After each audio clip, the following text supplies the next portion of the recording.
கல் இறக்குவதற்கான தடையை நீக்க கோரி விழுப்புரத்தில் நடைபெற்று வரும் போராட்டத்தில் 6 மாத குழந்தைக்கு கல் கொடுத்து போராட்டம் நடத்தினர். இது குறித்து கூடுதல் தகவல்களை செய்தியாளர் கோபிநாத்திடம் கேட்கலாம். கோபிநாத், வணக்கம். இந்த போராட்டத்தில் யாரெல்லாம் பங்கேற்றிருக்கிறார்கள்? இந்த போராட்டத்தின் வழியாக அவர்கள் வைக்கக்கூடிய கோரிக்கைகள் என்ன? விவரங்களை பதிவு பண்ணுங்க. கல் எனது உணவு, கல் எங்களது உரிமை என்ற கோஷத்தோடு நூற்றுக்கணக்கான பறையேறிகள், தொழிலாளர்கள் தங்களோட குடும்பத்தோட இந்த இடத்துல கூடியிருக்காங்க, கோஷங்களை எழுப்பிட்டு இருக்காங்க.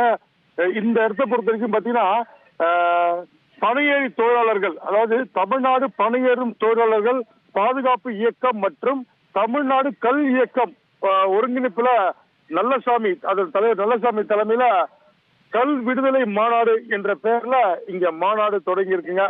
மாநாட்டின் முதல்ல பாத்தீங்கன்னா பனையேறிகள் நூற்றுக்கணக்கான குடும்பத்தோட குழந்தைகளோட இந்த இடத்துல கலந்துக்கிட்டாங்க. முதல் கட்டமா பாத்தீங்கன்னா மாநாடு தொடக்கத்திற்கு முன்னதாக இங்க இருக்கக்கூடிய பனை மரத்திற்கு பூஜை போடப்பட்டது.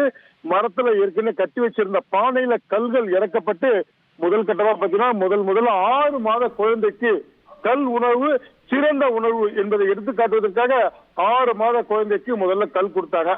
அடுத்தடுத்து இருக்கக்கூடிய இங்க இருந்த குழந்தைகள் அனைவருக்குமே கல்லை பணமட்டையில ஊற்றி கொடுத்து அவங்களை குடிக்க வச்சாங்க.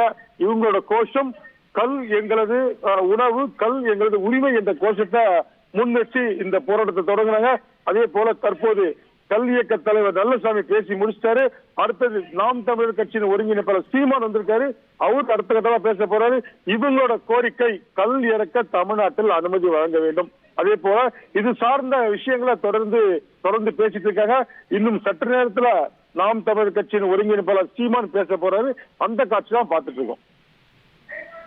கூடுதல் விவரங்களுக்கு நன்றி கோபிநாத்.